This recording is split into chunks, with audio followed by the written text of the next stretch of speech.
ในวันที่20มั้งก่อนนี้ที่รัฐโจโฮประเทศมาเลเซียรวมมี 4 มาตรฐานคือ มาตรฐานเฮือนพักแฮมอาเซียน มาตรฐานการท่องเที่ยวแบบประชาชนมีส่วนร่วมอาเซียน มาตรฐานการบริการสปาอาเซียน และมาตรฐานห้องน้ำสาธารณะอาเซียน ในปี2025นี้บรรดาประเทศสมาชิกอาเซียนได้รับรางวัลมาตรฐานการท่องเที่ยวอาเซียนทั้งหมด154รางวัลในนั้นได้รับรางวัลมาตรฐานเฮือนพักแฮมอาเซียน30รางวัล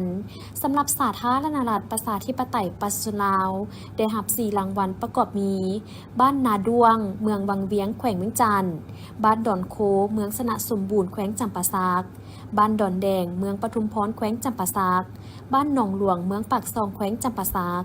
สำหรับรางวัลมาตรฐานการท่องเที่ยวแบบประชาชนมีส่วนร่วมอาเซียนได้รับทั้งหมด41รางวัลในนั้นสาธารณรัฐประชาธิปไตยประชาชนลาวได้รับ5รางวัลมีคือ การลองชมสัตว์ป่าอยู่อุทยานแห่งชาติน้ำแอดปูเลยเมืองหัวเมืองแขวงหัวพันบ้านถาแปนนครหลวงพะบางแขวงหลวงพะบางบ้านสังไห่เมืองปากอู่แขวงหลวงพะบางบ้านกล่องโลเมืองคูนคำแขวงขมวนบ้านนาลัดเหนือเมืองหลวงน้ำทาแขวงหลวงน้ำทารางวัลมาตรฐานการบริการสปาอาเซียนได้รับรางวัลทั้งหมด42รางวัลในนี้ประเทศลาวได้รับ5รางวัลมีห้างสปาโฮงแฮมอามานตะกะแขวงหลวงพะบางห้างซันเซ็ตสปาอยู่โฮงแฮมคลาวผาซานครเมืองจันทน์ห้างบ้านลาวสปาอยู่โฮงแฮมไม้บ้านลาวแขวงหลวงพะบางห้านแม่ของสปาอยู่โฮงแฮมภูวาวแขวงหลวงพะบางห้านดาราสปานครหลวงจันทน์รางวัลมาตรฐานห้องน้ำสาธารณะอาเซียนได้รับ41รางวัลในนี้ประเทศลาวได้รับ5รางวัลมีห้องน้ำสาธารณะหนองสะพังเลนนครหลวงจันทน์ห้องน้ำสาธารณะวัดเสียงทองแขวงหลวงพะบางห้องน้ำสาธารณะสถานที่ท่องเที่ยวร้านอาหารเมาเทินวิวแขวงหลวงน้ำทาห้องน้ำสาธารณะสถานที่ท่องเที่ยวน้ำตกตัดเยืองเมืองปากซองแขวงจำปาสักห้องน้ำสาธารณะสถานที่ท่องเที่ยวถ้ำนอนถ้ำนางฟ้าเมืองวังเวียงแขวงเวียงจันทน์ท่านผู้ชมที่เคารพและข่าวต่อไปนี้จะนำท่านผู้ชมมาติดตามอีกหนึ่งนวัตกรรมจากธนาคารคำลาวนั่นก็คือตู้กดซื้อคำอัตโนมัติแห่งทำอิฐของประเทศลาวนี่แม่นตู้กดคำอัตโนมัติของธนาคารคำลาวซึ่งท่านสามารถกดซื้อคำแทงได้ในจำนวนที่ท่านต้องการเซ็น 7.5 กรัม 15 กรัม และ 30 กรัม หลังจากกดเลือกแล้วก็สำหรับผ่านบัตรเครดิตจากนั้นท่านก็สามารถหับคำได้เลยซึ่งมีการหับประกันคุณภาพความบริสุทธิ์ของคำ 99.99 ด้วยมาตรฐานของธนาคารคำลาวสวัสดีตอนนี้เราอยู่ที่ธนาคารคำลาวเนาะเจ้าตัวนี้จะแมนตู้สำหรับตู้กดคำอัตโนมัติเจ้ามื้อนี้เราจะมาสาธิตวิธีกดตู้ซื้อคำเนาะด้วยขั้นตอนง่ายๆเจ้าขั้นตอนแรกเนาะแม่นให้ลูกค้ากดซื้อเจ้าซึ่งในตู้เฮาจะมีขนาดคำอยู่ที่3ขนาดเนาะจะเริ่มต้นอยู่ที่ 7.5 กรัมหรือว่า2สลึงตัวที่2แม่น15 กรัมหรือว่า1บาทเจ้าส่วนตัวที่3แม่น30 กรัมหรือว่า2บาทเจ้าโดยส่วนวิธีการสำราญเนาะลูกค้ากดเลือกผลิตภัณฑ์ที่ว่าลูกค้าต้องการซื้อเนาะสมมติว่า1 บาทเนาะ15 กรัมแม่นหลังจากนั้นก็กดซื้ออยู่วันนี้เจ้าลูกค้าสามารถเลือกซื้อได้โดย2วิธีการเนาะ1แม่นสำหรับผ่าน QR ของธนาคารเนาะตัวที่2แมนสำหรับจ่ายบัตรวีซ่าเจ้าถ้าสมมติลูกค้าเลือกสำหรับด้วย QR แมนติด QR จากนั้นกดยืนยันเจ้าถ้าน้อยนึงหลังจากนั้น QR ขึ้นมาลูกค้าสามารถเข้าแอปธนาคารแล้วก็สแกนได้เลยเจ้าหลังจากนั้นหลังจากสแกนแล้วคำจะออกมาอยู่ที่กล่องนี้เจ้าจะเป็นคำแท่งหลังจากนั้นเท่านี้วิธีการซื้อคำของธนาคารเขาก็ครบแล้วเจ้าเข้าใจหากท่านสนใจซื้อคำแทงจากตู้กดคำอัตโนมัติสามารถไปซื้อได้อยู่ที่ธนาคารคำลาวตั้งอยู่บ้านพลไซเมืองไซเศรษฐาถนนไก่สอนพรหมวิหารนครหลวงจันทน์นี่แม่นภาพบรรยากาศที่ประชาชนจำนวนหลวงหลายพากันไปหาปลาอยู่ที่หนองมีเมืองปากเงิมนครหลวงจันทน์หรือหลายคนเอิ้นกันว่าบุญพาหนองป่านั่นเองโดยจะได้จัดขึ้นในทุกๆปี2-3 ปีซึ่งหนองดังกล่าวนี่แม่นหนองรวมของบ้านของประชาชนภายใน3บ้านของเมืองปากเงิมคือบ้านพาวบ้านปากกวางบ้านเวิร์นแคน ซึ่งนับได้ว่าเป็นการหาปลาที่ใหญ่ที่สุดในนครหลวงจันทร์ก็ว่าได้เพราะมีมวลชนจำนวนหลวงหลายพากันหลั่งไหลไปหาปลาอย่างคับค้าหนาแน่นและมีบรรยากาศที่คึกคืนเป็นการหาปลาแบบรวมหมู่ที่หาเบิ่งได้ยากแล้วในปัจจุบันในนี้ส่วนใหญ่แม่นพากันตึกกระดุงนอกนั้นแม่นวานแฮโดยการซื้อปี้เข้าคนละ 60,000 กีบชาวบ้านบอกว่าในปีก่อนแม่นมีคนหลายกว่านี้จนได้ยืนจึงอยู่บ่อนเก่าหยับย้ายก็บ่ได้เพราะคนแออัดหนาแน่นส่วนปีนี้แม่นคนบ่หลายเท่าปีก่อนซึ่งอาจเป็นย้อนอากาศหนาวและมีบุญประเพณีต่างๆอยู่บ้านอ้อมคางถึงว่าคนบ่มาหลายเท่าปีก่อนแต่เห็นว่าบรรยากาศฝุดฟืดสมควรและสำหรับคนที่บ่เคยเห็นการหาปลาแบบนี้มาก่อนแม่นแปลกตาตื่นใจหลายการหาปลาครั้งนี้บางคนก็ได้ปลาโด5 กิโลและปลาตอง2-3 กิโลแล้วแต่ผู้โชคมานมีทั้งปลาน้อยและปลาใหญ่หลายชนิดเช่นปลานิ้นปลาคอหลายคนบอกว่าเห็นการหาปลาแบบนี้แล้วสะอ่อนใจเหมือนกับว่าในสมัยบูฮานหุ่นปูญาตายายที่พักการหาปลาแบบรวมหมู่ในหนองรวมของบ้านซึ่งได้ทั้งความสามัคคีหักแพงและความเบิกบานมวลซื่นน้ำอีกซึ่งแสดงถึงวิธีการดำรงชีวิตของประชาชนลาวที่ผูกพันกับธรรมชาติและเป็นความสุขอีกแบบหนึ่งคณะทีมงานและนักกีฬาบ้านตะหุนอายุบ่เกิน11 ปีหรือ U11 สโมสร WIG นาคาสโมสรตัวแทนหนึ่งเดียวจากลาวได้เดินทางมาฮอดบ้านเกิดเมืองนอนก็คือสาธารณรัฐประชาธิปไตยประชาชนลาวในตอนแรกของวันที่24 มังกร 2025และได้รับการต้อนรับจากการนำนักคนเมืองจันทร์และมวลชนจากโลกลายตั้งแต่สนามบินสากลวัดไตและอยู่ส่วนสาธารณะประตูไซโดยให้การต้อนรับและสมเสยผลงานของท่านผู้วงคำซาวห้องเจ้าของนักคนเมืองจันทร์พร้อมโดยคณะแผนกศึกษาธิการและกีฬานักคนเมืองจันทร์น้องนักเขียนและพ่อแม่ผู้ปกครองรวมไปถึงแฟนบ้านของสโมสรเข้าร่วมอย่างลงลายและสมเสยผลงานอย่างสุดใจในโอกาสนี้ท่านเวียงไสวิไลกุลประธานสโมสร WIG นาคาผู้นำพานักกีฬาเข้าร่วมแข่งขันรายการดังกล่าวได้รายงานว่าการแข่งขันรายการเพนจีอีไลทัวร์นาเมนต์ 2025หรือรายการสิงคันปีใหม่สาธารณรัฐประชาชนจีนในครั้งนี้จัดขึ้นอยู่ที่เมืองเซี่ยงไฮ้ซึ่งเป็นรายการที่ใหญ่มีแต่ทีมระดับแถวหน้าของประเทศจีนและตัวแทนอีก4ประเทศเข้าร่วมมีทั้งหมด35ทีมแข่งขันระหว่างวันที่20-24 มังกร 2025ในนี้สโมสร WIG นาคาไม่ได้รับเชิญเข้าร่วมเพื่อไปป้องกันแชมป์และก็บ่เฮ็ดให้ผิดหวังยิงประตูถล่มคู่แข่งตั้งแต่รอบแบ่งกลุ่มจนถึงนัดสิงสนาเดิดคว้าแชมป์มาครองอีก1สมัยด้วยการสร้างสถิติแข่งขัน9นัดสนัดรวดและเสียเพียง2ประตูพร้อมทั้งได้รับรางวัลประเภทบุคคลอีก3รางวัลคือรางวัลคู่ฝึกดีเด่นแม่นทานสอนวิไลศรีหาวงศ์รางวัลนักเตะดีเด่นแม่นตกเป็นของท้าวอนุศักดิ์วิไลกุลที่ยิงประตูสูงสุดในทีม12ประตูและแอสซิสต์หรือส่งบอลให้หมู่ยิงอีก12ประตูส่วนรางวัลผู้รักษาประตูดีเด่นแม่นตกเป็นของท้าวเปสัญราชลงแข่งขัน9นัดเสียเพียง2ประตูและในโอกาสคว้าแชมป์ในครั้งนี้สำเร็จท้าวอนุศักดิ์วิไลกุลและท้าวเปสัญราชทั้ง2คนที่โชว์ผลงานคว้ารางวัลสำคัญในรายการนี้ก็ได้ให้สัมภาษณ์ถึงความรู้สึกและความภาคภูมิใจที่ได้คว้าแชมป์รายการใหญ่ที่ประเทศจีนซึ่งจะเป็นประสบการณ์ที่ดีให้กับทีมสโมสร WIG นาคาพร้อมทั้งฝากขอบใจแฟนบ้านชาวลาวที่ส่งกำลังใจให้อย่างล้นเหลือสบายดีอันซื้อเปลเกตซื้อแท้ซื้ออนุสักดิ์วิไลกุลมาจากโรงเรียนออสการ์นาซาไปเคียงบานครั้งนี้เขากะได้คันนักเตะดีเด่นกะได้แซมแล้วกะมือประตูยอดเยี่ยมยิง12ประตูแอคซิส12ประตู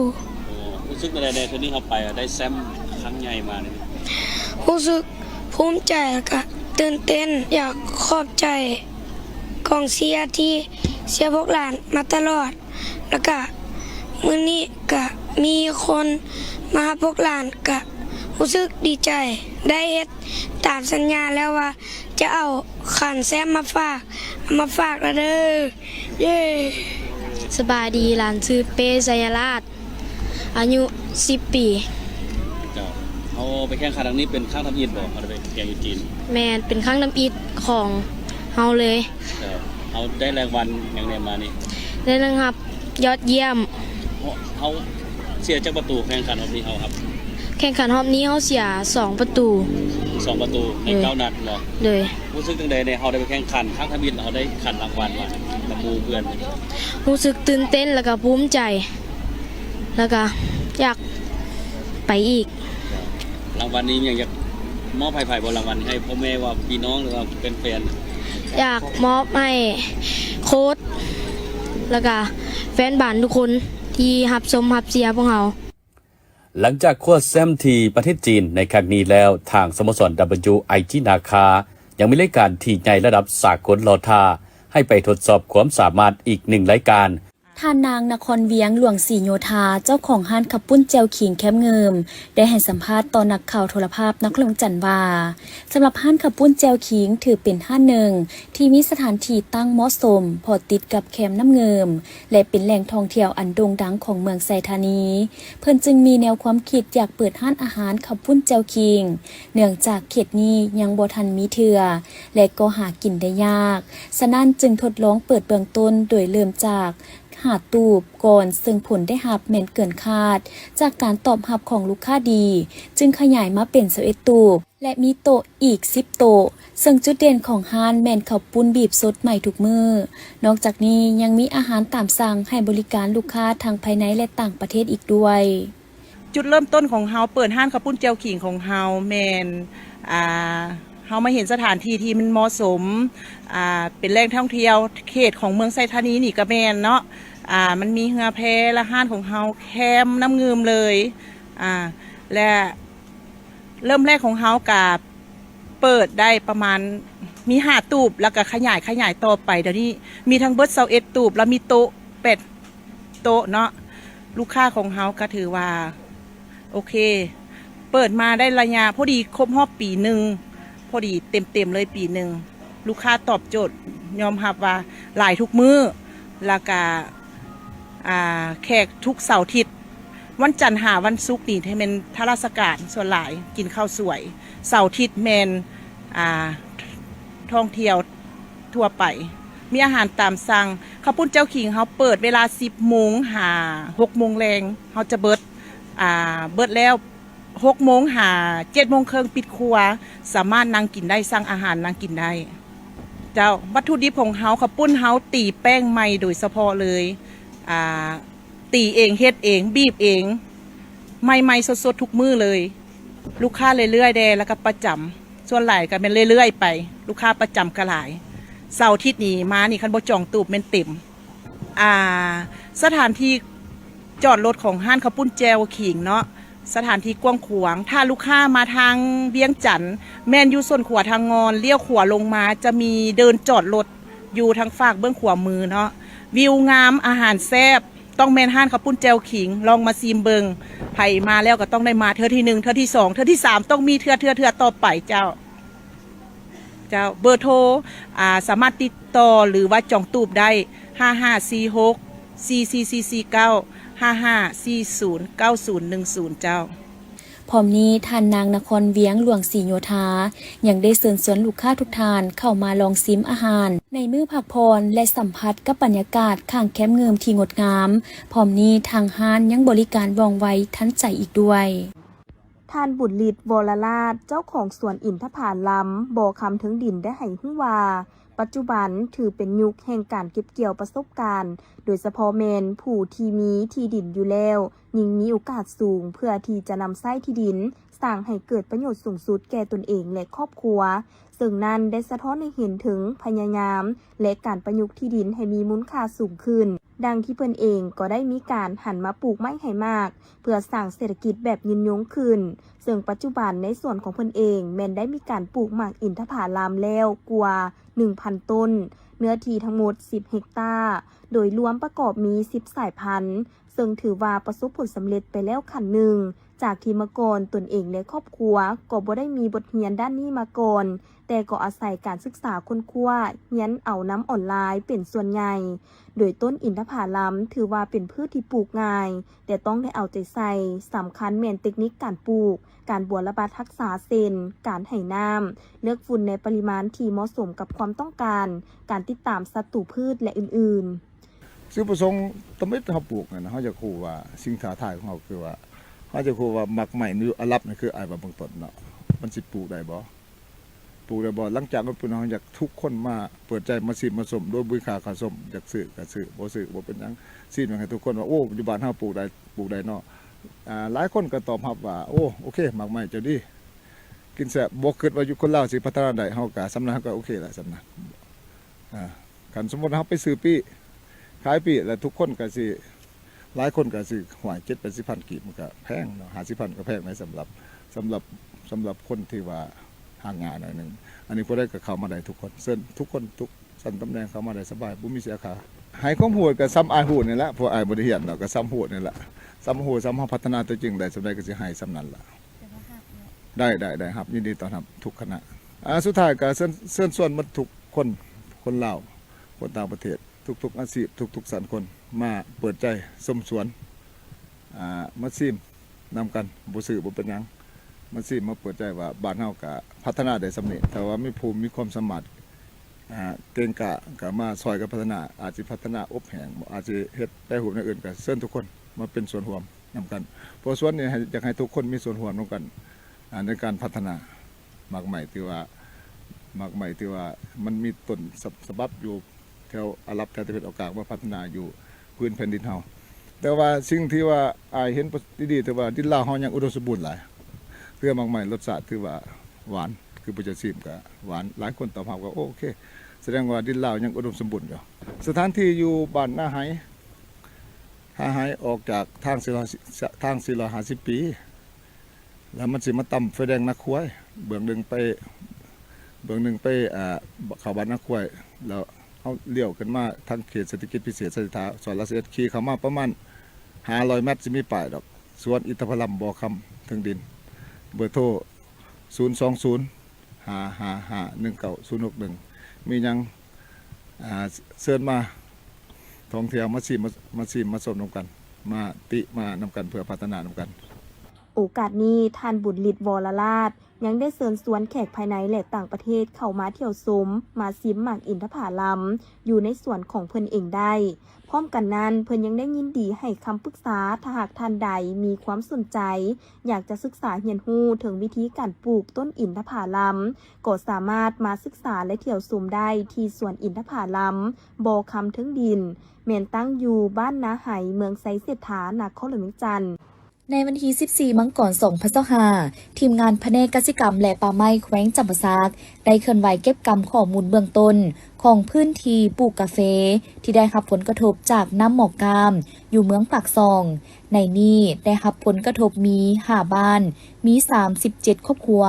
เนื้อที่รวม 32.6 เฮกตาร์ในนั้นบ้านห้วยซันมีเนื้อที่ 11.7 เฮกตาร์บ้านเซตาปุง 7.6 เฮกตาร์บ้านหนองหยาเทิง 7.3 เฮกตาร์บ้านลักหามี3ครอบครัวเนื้อที่6เฮกตาร์จากการติดตามสภาพอากาศในวันที่ 11-14 มังกร 2025พบว่ามีเนื้อที่กาแฟที่ได้รับผลกระทบจากน้ำหมอกก้ามไว้เพิ่มอีกคือบ้านห้วยเซดมี20ครอบครัวเนื้อที่20เฮกตาร์บ้านกองตูนมี9ครอบครัวเนื้อที่11เฮกตาร์บ้านกระตวดมี31ครอบครัวเนื้อที่ 7.8 เฮกตาร์และยังสืบต่อเก็บกำข้อมูลผ่านจากการสำรวจเห็นว่าเขตที่มีต้นกาแฟถูกทำลายหุ่นแหงจากน้ำหมอกก้ามไว้แม่นเป็นเขตดินลุ่มโดยเฉพาะแม่นต้นกาแฟที่ปลูกอยู่บอนบ่มีไม้ให้ห่มซึ่งถูกทำลายอย่างหุ่นแหงยืนต้นตาย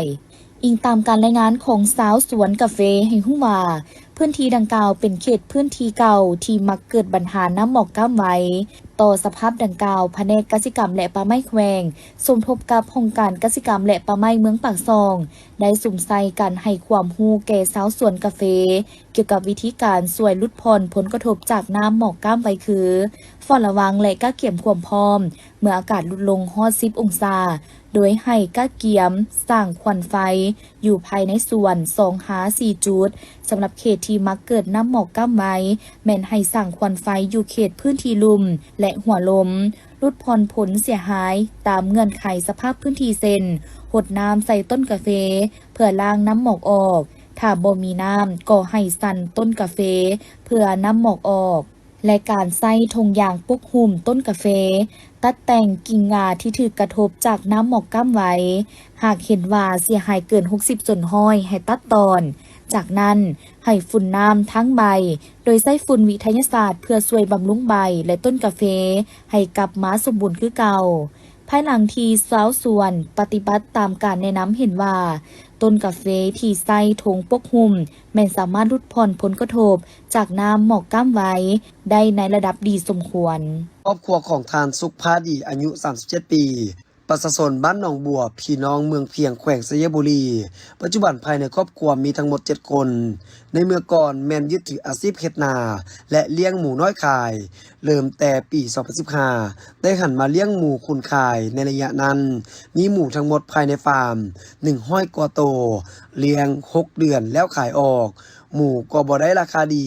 เฮ็ดให้รายรับบ่สูงย้อนแนวนั้นครอบครัวจึงหันจากการเลี้ยงหมูคุณมาเลี้ยงพ่อแม่พันธุ์หมูเพาะพันธุ์ลูกหมูน้อยขายเริ่มในปี2020เป็นต้นมาซึ่งได้ลงทุนเบื้องต้นซื้อแม่พันธุ์6โตวพ่อพันธุ์1โตวลงทุนทั้งหมด70ล้านกีบพร้อมทั้งปรับปรุงคอกใหม่ขนาด 10x40 เมตรสำหรับการให้อาหารแม่นหำเข้าเปลี่ยนผสมหัวอาหารหมู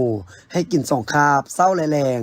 ส่วนน้ำแม่นบ่ให้ขาดตอกกอกเข้าในคอกเมื่อเลี้ยงได้6เดือนหมูแม่แต่ละตัว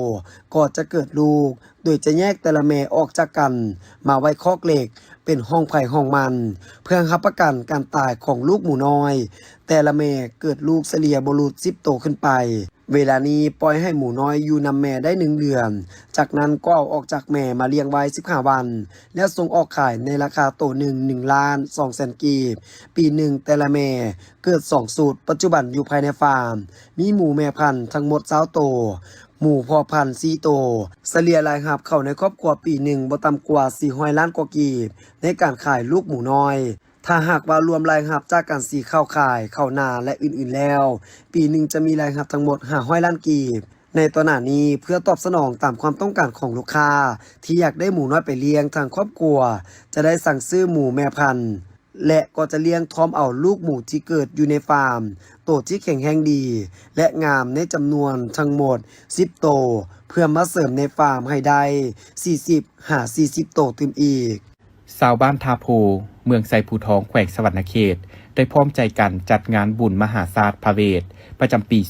2025ขึ้นที่วัดศรีมงคลบ้านทาโพเมืองไซภูทองในวันที่29-30 เมษายน2025ภายในงานมีญาทานเหลื่อมเดชมงคลเจ้าอธิการวัดหนองสางทอนครหลวงเวียงจันทน์ได้นำพาชาวบ้านทาโพจัดงานบุญพระเวทขึ้นซึ่งเป็นปีที่3ซึ่งติดพันกับงานบุญบั้งไฟล้านการจัดงานบุญครั้งนี้ก็เพื่อสมทบทุนหอนก่อสร้างกุฏิและสร้างสาพัฒนาวัดภายในบ้านทาโพให้มีการพัฒนาดีขึ้นในงานบุญได้มีการอัญเชิญพระเวสสันดรเข้าเมืองมีการแห่สร้างม้าเครื่องราชบริวารต่างๆจากนั้นก็มีการแข่งขันบั้งไฟและกลางคืนก็มีการควบงานตามฮีตของประเพณีงานบุญบั้งไฟบ้านทาโพเมืองไซภูทองแขวงสวรรณเขตประจำปี2025งานจุดบั้งไฟบ้านทาโพมีบั้งไฟทั้งหมด37บั้งในนี้เป็นบั้งไฟล้าน5บั้งและบั้งไฟเครื่องล้าน5บั้งเป็นการจุดปูซาแด่พญาแทนปูหลักบ้านเป็นสิริมหามงคลชีวิตตนเองพร้อมทั้งน้อมระลึกถึงผู้มีพระคุณทั้งหลายติดพันกับบุญพระเวทแม่นบุญประเพณีที่เป็นเอกลักษณ์เฉพาะของชาวเมืองไซภูทองโดยเป็นการสืบทอดและเสริมขยายมูลเชื้อวัฒนธรรมอันดีงามของท้องถิ่นที่เคยปฏิบัติกันมาแต่โบราณกาลเป็นเวลาหลายร้อยปีมาแล้วทั้งเป็นการเผยแพร่ฮิตของประเพณีและวัฒนธรรมที่เป็นเอกลักษณ์ของชาวเมืองไซภูทองที่เป็นที่รู้จักและสร้างความสนใจของแขกทั้งภายในและต่างประเทศนับมือนับหลายขึ้นงานจุดบุญบั้งไฟทาโพซึ่งแต่ละปีนั้นแม่นสุดที่มีความหมายความสำคัญต่อชีวิตของสังคมของชาวเมืองไซภูทองซึ่งมันได้ส่องแสงให้เห็นถึงมูลเชื้อฮิตของประเพณีวัฒนธรรมที่เป็นเอกลักษณ์ของชาวเมืองไซภูทองให้เป็นที่รู้จักของแขกต่างดาวเท่าต่างเมืองนับมือนับหลายขึ้นเพื่อเป็นการปกปักรักษาเสริมขยายมูลเชื้อวัฒนธรรมฮิตของประเพณีความสามัคคีเป็นปึกแผ่นของชาวเมืองให้ยืนยงคงตัวอยู่กับชาติลาวตลอดไป